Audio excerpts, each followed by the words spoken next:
On the weekend, Western Australians headed to the polls to vote for what was already accepted as to be a third Labor victory. But the debate was around whether the centre-right parties, the Liberals and Nationals, would be able to regain seats previously lost to Labor. But after the polls closed, that all suggested a different story. While the centre-right was able to regain lost ground, it failed to flip many key electorate seats and make significant gains. So in today's video, we're going to discuss what happened in WA, why the centre-right performed so badly, and what this means for the federal election.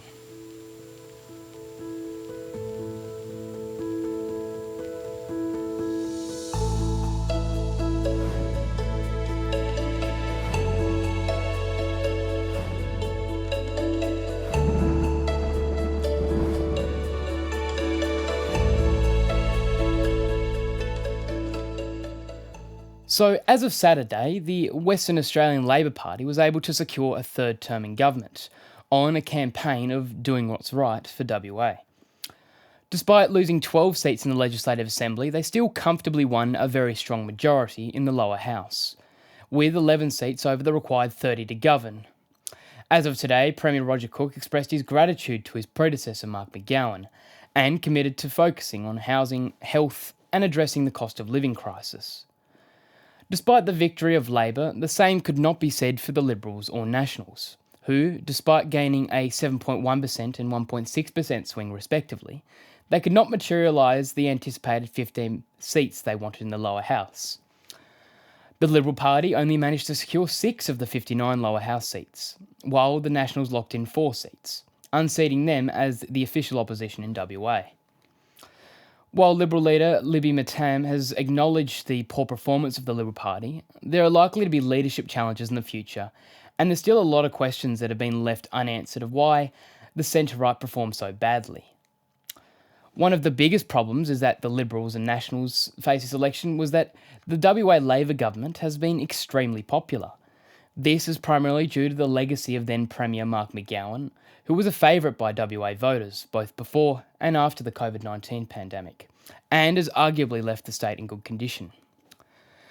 But despite all this, it's hard to argue that over the last couple of terms that Labor has performed poorly. In fact, the state has experienced a number of economic successes which hasn't been seen across the rest of the country, with the mining boom creating significant GDP growth for the state. The first term of the Labor government was also a success to secure favourable GST redistributions, which would increase the state's revenue by around $1 billion. WA Labor, and particularly former Premier Mark McGowan, have gained a reputation of being very pro-WA and independent, and so-called anti-Canberra. This has grown more support from the state residents, with McGowan often criticising the coalition and even his own federal Labor Party over issues during pre- and post-COVID that have negatively impacted the state, or disadvantaged the state compared to other Australian states. A third reason is that the Liberal National opposition in WA has been significantly weak in recent times, with inter-party disputes, leadership spills, and a lack of clear vision making the party look unstable to local voters. The National Party was also hit significantly hard during the second Labor term, as reforms to group ticket voting in the upper house and the abolishment of safe national seats put the party at risk of losing almost all its seats this election if they didn't improve their vote. With all of this, take the recent track record of the past Labor governments and lack of alternative policies from the opposition, and it's understandable why people don't want to switch over and support the centre-right this election. But for how this looks at the federal level, it's a bit of a complicated situation.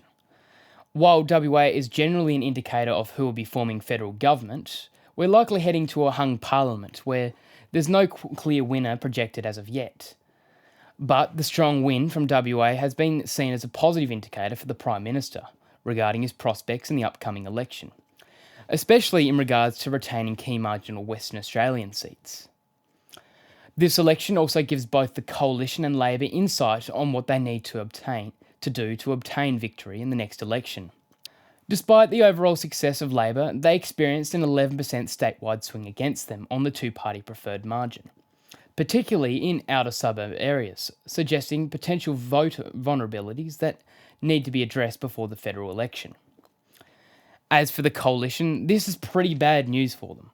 While the Lib Nats already conceded the election weeks before, they still performed worse than expected, which could suggest the federal coalition and the opinion polls are overconfident regarding its current position in the pre-campaigns.